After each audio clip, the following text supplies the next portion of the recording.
Good evening and welcome to the Beacon Sixth Form Open Evening. Really lovely to have you with us virtually this evening.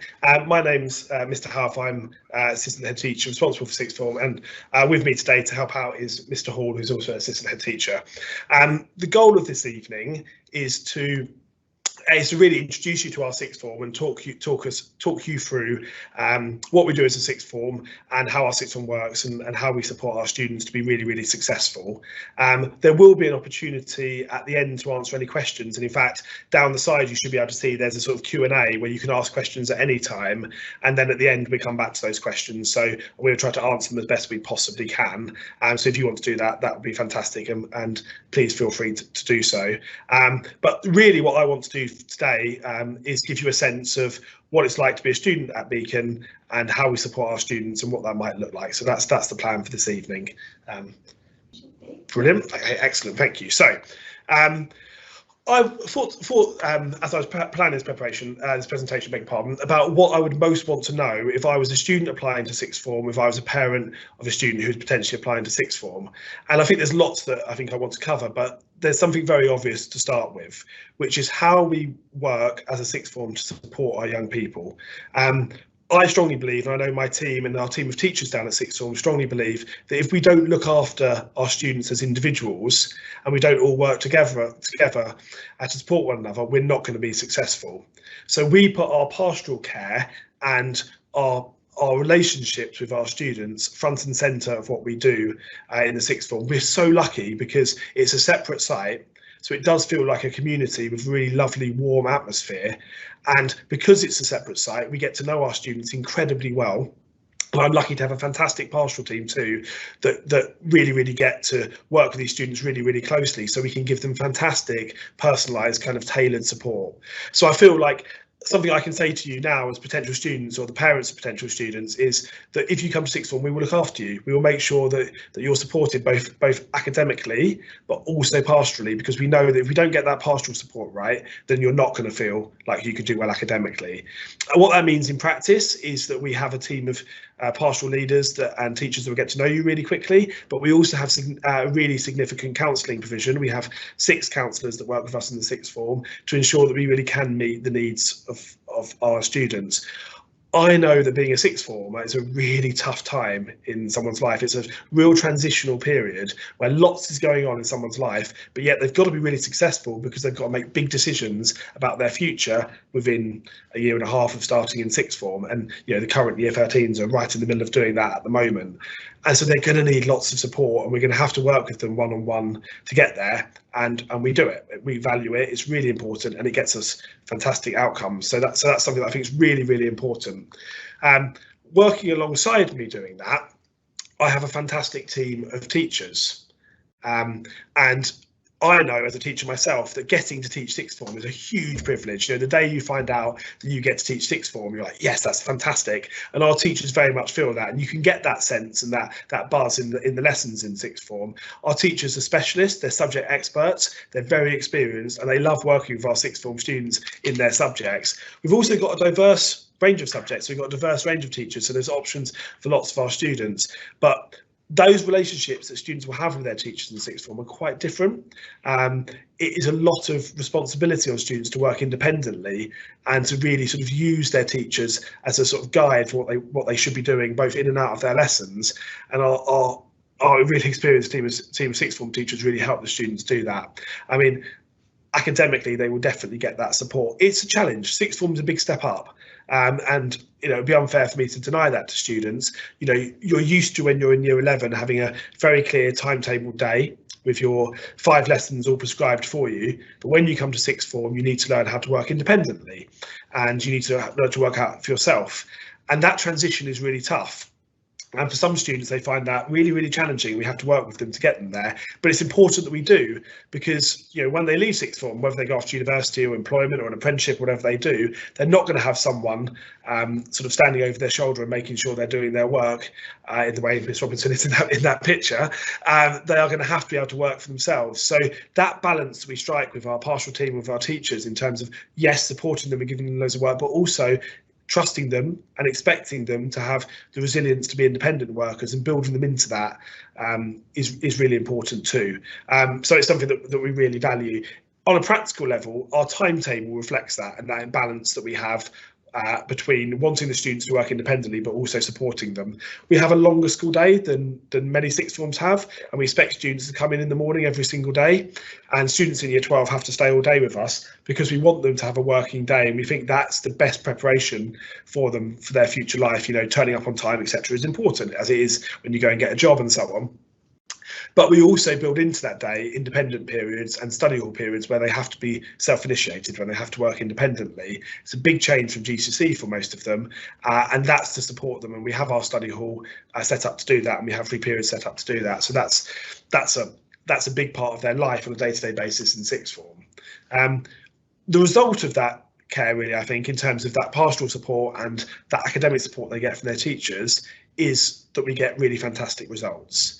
Obviously, the last few years with COVID have meant that things have been really challenging, but despite all that, our students have done astonishingly well, and we've been really, really proud of our results. We're also proud of how diverse our results are in terms of getting really good results both A-level, but also in our CTECs and our vocational subjects. So there's success for students at every level, and we're really pleased about that we know our students do really, really well. But students that leave school and get fantastic results, that's brilliant, but that would not be enough for us. We wouldn't be happy if all students got when they left school was good results. I really care, and I know that we as a sixth form really care, that a really successful student is more than just a set of A-level grades or vocational grades. Of course we care about that stuff. Of course we want them to get fantastic academic grades, but they must be more than that. They must be more than that if they're going to go and be successful in the world. So enrichment is a really big part of our sixth form offer, and something we've increasingly growing last year and this year and going forward, especially after COVID, where we feel it's really important that students are doing more than just going to their lessons. So we have a lot of enrichment in sixth form. In fact, our programme for enrichment in sixth form in year 12 is compulsory. We want all of the students to do it because we think it's so important, and lots of students will carry on doing things in year 13 as well. And it's compulsory because we know students need to develop those skills and have those extra experiences, but we have a really wide range of options that students can select from, so that hopefully all students, regardless of their interest or their personal sort of preferences, can find things that appeal to them and enrich them and stretch them. But a really, really important part of what we do.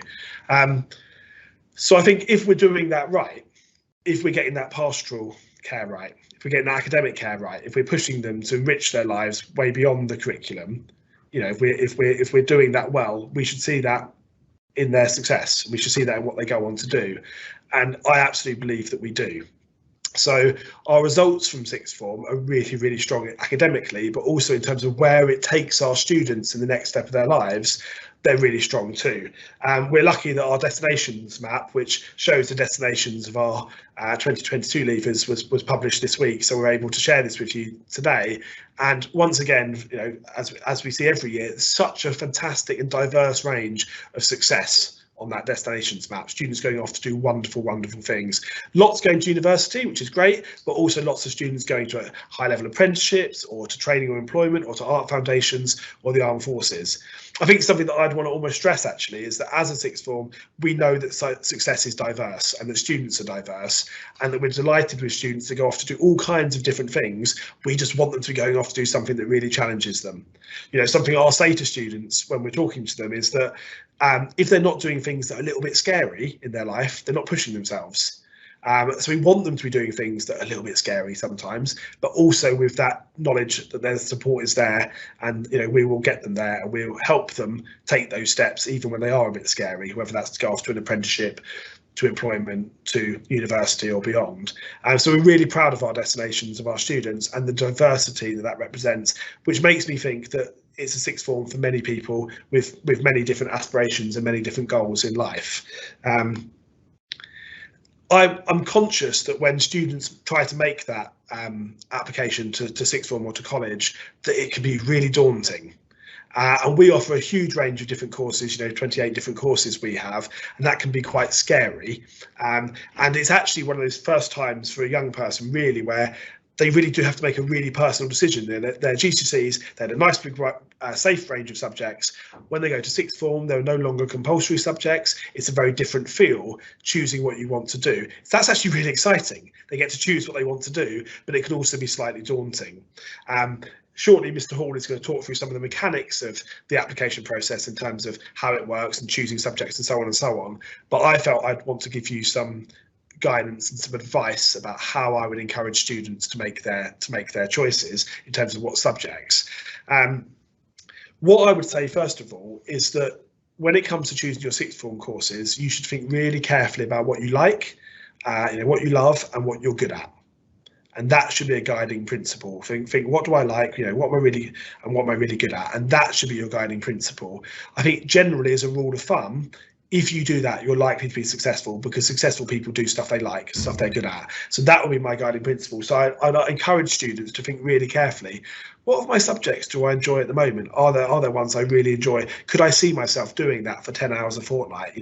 Does that interest hold? Am I good at it? Do I really think I can be successful at it? That's a good starting point. Actually, I would be conscious if I was applying to sixth form now myself that for careers and future options, it's often your grades that are more important than the grades that you achieve is often more important than the subjects you're doing. So, for lots of university courses, they're very flexible, for example, about what subjects you're doing. They're less flexible about your grades. They want you to get good grades. You're more likely to get good grades if you like what you're doing.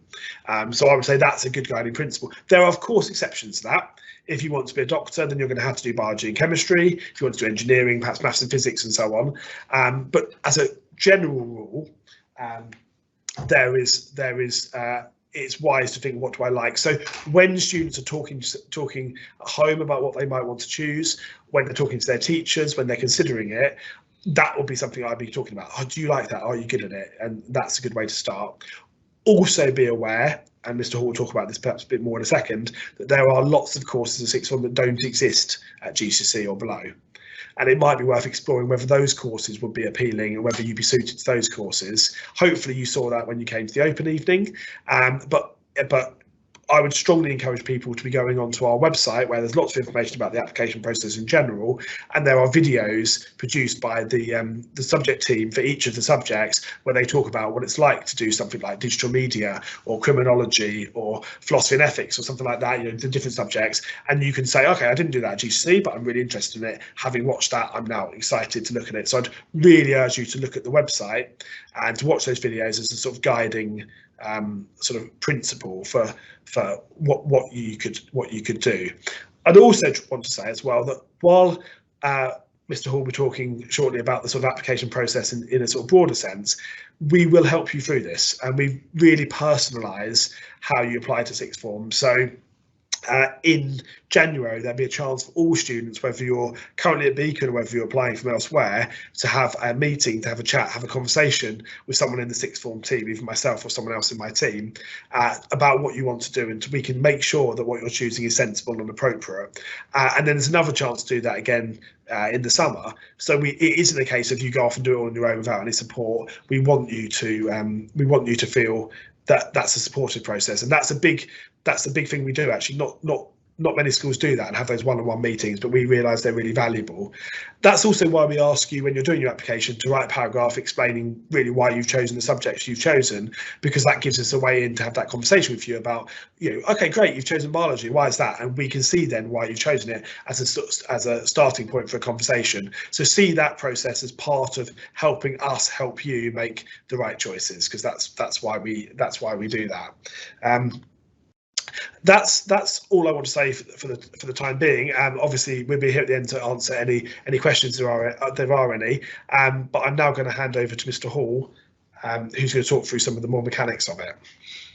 Thank you. So as we look to, I'll show you the list of subjects in a minute.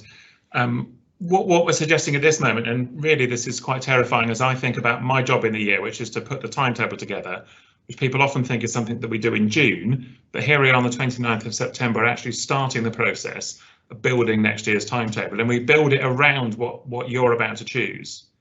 So we have all these subjects we can offer. We'd love to offer them all. We get enough students on each course. We're very pleased to offer those. Sometimes what you're choosing here prompts us to look at our staffing and appoint another teacher.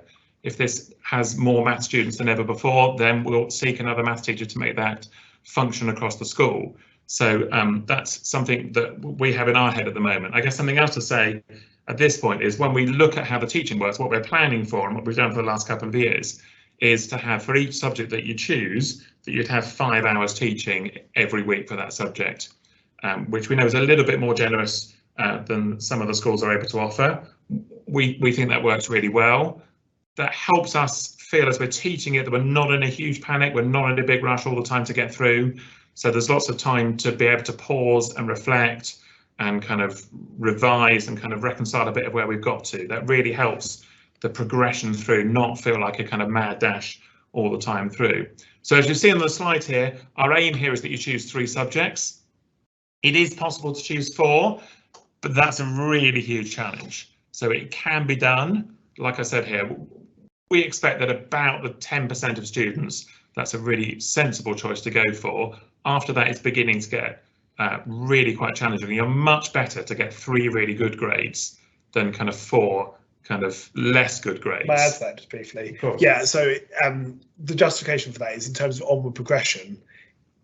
You know, you look at university courses, you look at apprenticeship courses and stuff like that. As Mr. Hall has said, they really want you to do brilliantly and free and have a life, have you know, enrich your life, read books, go and do stuff, have a part-time job, etc., etc., etc. Not do lots and lots more A levels. So for the vast majority of students that do 4, they often end up doing 3 anyway. So we really just think for most of you, 3 subjects really carefully chosen is the way to go. So here are the list of the subjects that we have. We've split them on the slide here so that the things on the left-hand column we think you will recognise as being things, certainly a beacon that we offer in year 11. So even if you're not studying it right now, you may know somebody who is. And the ones on the right-hand side, those 6 listed there, are things which are new and the things that don't really have a GCSE underpinning them. So we think that's a useful split for you to see and recognise some of the things that you'll know. You've got teachers that you know now, you know who the music teachers are, you can talk to them about it. Some of the subjects on the right might be a little bit harder to see who to ask about that, but that's why you've got the booklet so you can see. An additional thing to highlight from here is the things which are a double award subject. So these are vocational subjects. They might be a Cambridge National, they might be a Cambridge Technical. They're a level 3 course. That's the kind of equivalency of being equivalent to an A level, which is also a level 3 course. For these courses, because they're a double award subject, you get twice the time. So they take 10 hours a week to learn each of these. That's why we're saying here that you choose one of these and one other, and that makes your 3 awards in the end. These count for 2, and then you would take 1 more to go with that from there. So that's the list of courses. What we're hoping you will have looked at is to look at the website. So within the Beacon website, you should easily be able to find the sixth form area, and then it takes you through some of the bits that you need to know about how the applications work. So rather than us filling up our time reading it to you, we can point you to the website. So one of the bits is about the kind of process. So here's the kind of timeline. So we had an open evening in the summer, which you may have come to. We've got this kind of moment now. There will shortly be an online form available for you to tell us about your choices and fill in the details to give us some reasons for why that kind of bit of application that gives us something we can build on and discuss with you further. And of course, what you should also be able to find on the website very easily is the Course Information Booklet. And you know, that's carefully thought through and planned each year so that we can get the right information there. So there's 2 parts of that you want to look at. That there's a page for every subject.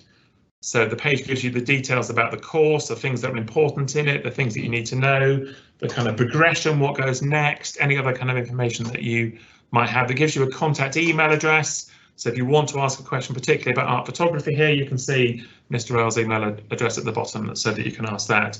Also at the front of this booklet is the list of, as just a kind of summary to make that easier to do, to see what you need kind of in general to apply. So for things like the art photography here, it's saying at least 5 grades 9 to 4, and then particularly for art, we're saying to succeed in art, you really need to have had that grade 6 in an art GCSE. So hopefully that as a summary in that place makes that easier to pick out and read than having to read it on the individual pages. So that should mean that you're thinking about what level you're currently at, what you're aspiring to be able to get, so that again these choices wisely fit where you're at to. And again, that's why for us we want those conversations in January, so that comes after your mock exams, after you've had a kind of first look at those kind of things, and again can have those kind of discussions. That's not at that point the doors will be closed. That might be just a point to really spell out this is what you got in the mock, but actually to succeed in a subject in the A level it needs to be a bit better by the summer. Maybe that's the inspiration, the challenge that you need to take from January to the summer to help you focus more on that subject, because that's the thing you want to build on from next year. And what we're saying this year is to say choose the 3 subjects, and then I will build those option blocks to fit the things that you chose. So those of you who are at Beacon already, you know that's what I did when you're in year 9. You choose your subjects for GCSE for year 10, and we made the option blocks fit. That always comes with a warning of if it doesn't work, but actually it almost always does.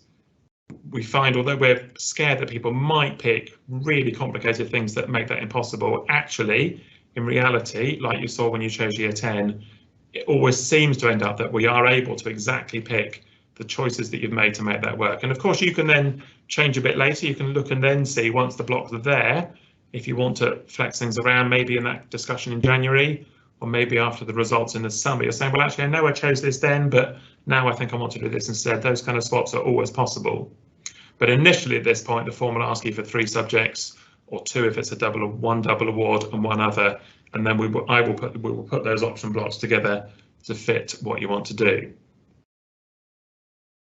Okay, so hopefully that's given you all the information that we think you need. So we will just have a moment while we quickly look over your questions. And while we're doing that, looking at some of the questions, one thing I'll just say to add in terms of with those entry requirements in terms of the grades for different subjects, we would love as many students as possible to come to the 6th form at Beacon. And so when we have entry requirements, those entry requirements are not about closing doors for students, but just ensuring that the students doing those courses have got kind of the best chance of success. So in terms of how we do that, we will use our common sense, and if there's exceptional reasons why someone hasn't done quite as well, or if we need to be understanding and we need to have that conversation, that's what we will do. We're not seeking for students to, to be turned away, but we'd equally, I wouldn't want a situation where someone came to 6th form to do subjects where 2 years down the line when they get their results, they felt like they'd been set up to fail. So it's a really kind of common sense approach, but very much we work with you to be as supportive and understanding as possible. So if you're a student or the parent of a student who's a bit panicked about that, when we have that conversation in January, we can talk it through and say, right, well, if this is what you get, these will be your options, and we look at you. But as a school, of course, for those students who go to Beacon, if a student isn't in a place where they're likely to get the grades they need for us, then we will, of course, still care about them, still work with them in terms of making sure they have got options elsewhere as well. So please don't sort of have that as something that's a panic or worry. Right, so we've got some questions, haven't we? So I can see there's one question which I can publish, which is asking, is there a minimum number of GCSEs to attend the 6th form? Yeah, there are entry requirements in general to be in 6th form, which is you need to get 5 grades of at least a 4. And that's the kind of general requirements. And then you can see in that booklet that's available on the website that there are also some subject-specific requirements for certain subjects, like Mr. Hall mentioned, that what grade you might need to get in art if you want to do art, or what grade you might want to get in English if you want to do English. So you can look at those. As I say, we will always have a discussion with you about those if you're not quite there, and we can still support you. But that's the general requirements, because they're the grades that, generally speaking, those students can. We know students can be successful if they get those grades. That's kind of the way. If one person has asked why psychology wasn't listed, if it wasn't listed, that was just an error. Don't worry, psychology will definitely be running in 6th form. In fact, it's our most popular subject. One question is asked about whether there further opportunity for external students to visit the 6th form in person. The answer to that is yes. We've been talking about how we do that, and we're thinking about some chances we can offer some dates where people could come for a tour, probably on Mondays, Tuesdays, or Wednesdays. We haven't finalised the details of that, but we will get in touch with people and let you know when that is possible. But we are hoping to do that. Yeah. Go on, sir. You look like you're going to ask a question. So there's a question here that says, if you come from another school, how would the January progression interviews work? Yeah. That we would, invite you for a date and a time. We hope that your current school would be happy to let you escape for that time to come and have that interview with us. You would have applied kind of now via the form, so that we've got those in kind of information to talk about. So we hope that's kind of workable. We presume schools would happily release a year 11 to go and see an interview in another school. We know that we certainly would. So. And we can be flexible if there is a particular need, sometimes, with interview dates, because we do them over a whole week. The application process and the dates and times for that are all available on the website, aren't they? And it might be best to direct you to that. It might be the best way to say, rather than me saying and then being mistaken. I think the application form goes live in about half an hour. So we wanted to make sure we had this first and people weren't accessing the form and starting things before they heard us. So I think that's going live at 7. So. Yeah. One question was asked about sort of changes to the school in terms of our leadership structure changing as we've become a multi-academy trust. The leadership in the sixth form has changed in some sense, but I was responsible alongside Dr. Grossman for sixth form in previous years, and I've been working in sixth form now for the best part of 10 years. So in terms of the sort of leadership and how the sixth form is managed, actually the changes are quite minor. Our pastoral team is still the same, our administrative team is still the same, I'm still the head of sixth form. So in terms of us as a senior team, we're working really closely together. I don't think it has any real day-to-day changes for anything that the students will experience. And it would be my feeling. Would you concur with that? Yeah. I haven't got any that have I got any that I've missed that we haven't seen? So there's a question here that came in advance that asked, while you're looking at that, which just said, if a student is from a different school, are the grade requirements the same? Yes, they definitely are. Our grade requirements, and we would treat all students, regardless of their previous background, the same. We wouldn't prejudice. I would also say as well that if you're a student who's coming from potentially thinking of applying from a different school, that we wouldn't also prejudice you if you're also applying elsewhere, also considering applying elsewhere. Changing schools, if that's what you're thinking potentially of doing, is a really big decision, and we wouldn't be the least bit offended if you're exploring your options and thinking, actually, what's the best option for me? If you're considering us, that's fantastic, but we would totally understand that you would potentially be looking at other schools, and you wouldn't have to keep that secret from us in any sense. There's another question as well, which was, how many places does our sixth form have? Within reason, realistically, we can take as many students as we want to apply. There is, I guess, one of the advantages of the sixth form site being separate is that the space. Yeah. It's not packed. We're not kind of crowded with lots of 11 to 16-year-old students as well. So it would be easy to accommodate a couple more classes most of the time. None of our classes, we would seek to keep the classes at a sensible sort of size of number. So that's not an immediate risk and a problem for that. I think somebody asked about the deadline, which is mentioned on the website, but it's the 21st of October, Friday, which we're just checking, but I think that's the Friday before half term, but that's the kind of aspect of that. But I would stress that deadline is for people to give their first, this is what we think we'd like to do. There'll be a lot of conversation. Obviously, those conversations that happen in January. You're writing it in pencil there, metaphorically speaking, not in sort of, in ink. So there can be a lot of flexibility, and actually students might even quite commonly change the subjects they're doing even after they get their GCSE results. So there isn't a sense of, oh my God, I'm really not sure. If that is the case, obviously you can get in touch and have a conversation with your teachers, have a touch with us, but that's not something to panic about in terms of, oh, I need to have decided definitively. If you get in touch with us, we can continue to talk to you about that. One question, very straightforward one, but a very fair one, is how long is the school day? Our school day in sixth form is very similar to the school day at main site. So we start slightly later because we don't have tutor time in the same way in sixth form. So a typical day, it starts at 8:50, but the students are expected to be in for all 5 periods and leave at 3:10 in year 12. In year 13, there's a bit of flexibility, and if a student has a free period at lunch, they can go home in the afternoon, or lots of students actually choose to stay to do work. But generally speaking, for students in year 12, their school day is 8:50 to 3:10. And students often stay late in that, of course, to work, or if there's catch up or there's sessions going after school, but that's the general kind of day. The enrichment activities are typically break time or lunchtime, but some enrichment activities couldn't happen in that time frame, so they might be after school. So say you're doing something like, I don't know, the cooking classes enrichment, that wouldn't fit. You know, at lunchtime it wouldn't have enough time, so that's after school. So that can extend the school day slightly, but students have opted for that, they've chosen for that. In reality though, some of our most successful sixth formers do a proper working day and stay till 5 or whatever, and that's encouraged, and that's absolutely fine too. There's 2 more that come up at the bottom of that list. Right, yeah. So that one we've had about looking around the sixth form, so I can publish that one, can't I? That's that one's done. You published again. Class sizes. You put 2 on pub and you click on published. But that's one we've already answered. Okay. Okay, so something about class sizes. So I guess we're kind of aiming, as we're planning this, for the classes to be kind of 15-ish. That's kind of what we're aiming at. We would be happy with them going up to 20. Some subjects rarely might get to kind of 23, 24.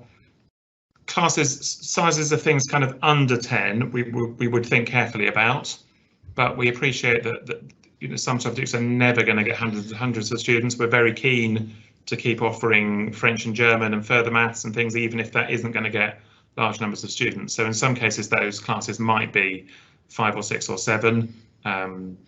That's still kind of workable for us. We still value being offered to be able to offer those broad range of things, even when the subjects are therefore a little bit more expensive and that we're running with slightly fewer. But I guess if we're sort of picturing kind of 15, 16 as the kind of class size that you'd expect to see. Yeah, I mean, I taught just, yeah, it's anecdotal, but I taught 2 classes today. One was a year 13 philosophy class, 16 students. One is a year 12 sociology class, 18 students. I'd say that's a typical kind of number for some of our more popular subjects. And as you say, something like for maths may have a smaller number, but we still appreciate its value. So somebody else has said that, can you apply for both sixth form and college if you aren't sure? Yes, absolutely you can. In fact, we really encourage you to do that. Actually, that's the most sensible thing to do. Yeah.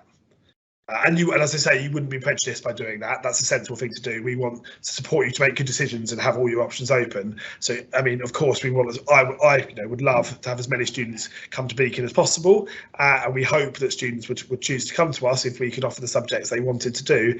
But we know that it's a personal choice, and we want students to be doing what's right for them. You know, that's the thing. One question just popped up, which is there an economics class? We're particularly enjoying the author of that question. Yes, indeed. Yes, we'd love to invite them. But yes, there is an economics class. Yeah, there is indeed. Yeah, we don't have compulsory PE in sixth form. We have optional sport through. Obviously, it's a subject you could do at sixth form. In fact, it's a double subject, and of course, there's lots of sports options in the enrichment, but there isn't compulsory PE in sixth form. No. So, in terms of their timetable for a student, a typical student's timetable, if that's helpful for you to know, that if you imagine it's a 2-week timetable, so there's obviously 5 hours in each day. So, of course, over 10 days, that would be 50 hours. A typical student spends 10 hours in each of their subjects, so 10, 20, 30 in their 3 subjects, and then they have 20 hours. In that 20 hours, they will have an hour or 2 of personal development, or PSHE, you might know it if you go to a school other than Beacon, and then they will have a mixture, about 50-50, of free periods and study hall. And study hall is a supervised space where they have to get work done. It's silent, there's a member of staff, but they're not told what to do. They have to be self-initiating and plan ahead and have a plan. And free periods are what they sound like, they're free periods, and students are encouraged to go and use those wisely to do work. But that's that element of independence and responsibility that comes with being a sixth form student, that you have to get yourself motivated. But we do give a lot of support to help students do that. So that's a typical school day. There's a question about what if maths and English GCSE grades are not high enough for entry? Great question. So well, students who meet our entry requirements, for example, they got their 5 grades of at least a 4, but unfortunately hadn't passed perhaps their maths or their English language, they would, as they would in fact at any education, so if they went to college or came to us, they would have to continue to take maths and English GCSE. So there will be, we would actually depend, our provision and what we would offer would depend on how many students that was, because it could be 2 or 3 students, or it could be a few more, and depending on how many students we had, we would do it slightly differently, but essentially essentially there would be classes, there would be provision for them to take Maths and English GCSE while continuing to study in sixth form. Typically what would happen in that situation would be that a student would still be doing their standard 3 subjects, and they would do Maths and English alongside that, and then we would hope, where possible, that a student would take that GCSE or Maths exam, GCSE Maths or English exam, beg your pardon, in the November, and ideally pass it, and then be able to just progress and just focus on their sixth form subjects. But we'd take that based on how they did. It is November, isn't it, Mr. Hall, for the exam? Yeah. So they would ideally take it in November. Are there any questions that we have missed? Excellent. So you can read the email addresses on the website so that you can email later or another day and ask some questions. Yeah. Beacon students, as you might have spotted, I'm on duty in the hall 3 days a week. So Beacon students, you have the sort of advantage that I'm easier to find. So if you want to stop and ask questions at any point for the rest of the year, that's very easy to do. For anyone else, of course, you can read the email addresses and email us directly. So certainly Mr. Howarth, Mrs. Hilton, yeah, easily available so that you can do that, and we can help you some more if we need to. Yeah. There haven't been any new questions that have come through, so I think probably we will end our live stream now, but we will stay sort of manning the line, as it were, for the next 5 minutes or so. So if there's a question that pops into your head in the next 5 minutes and you want to put it in the chat, then please feel free to do so, and we will still answer it for the next 5 minutes or so. Otherwise, thanks very much for attending this evening. I hope it was helpful. And as Mr. Hall said, any questions that come from this or any concerns you have, yeah, you can email myself, Mr. Howarth, or you can email Mrs. Hilton, who's our sixth form manager, and we will endeavour to help you. Thanks very much, and I hope you have a lovely evening.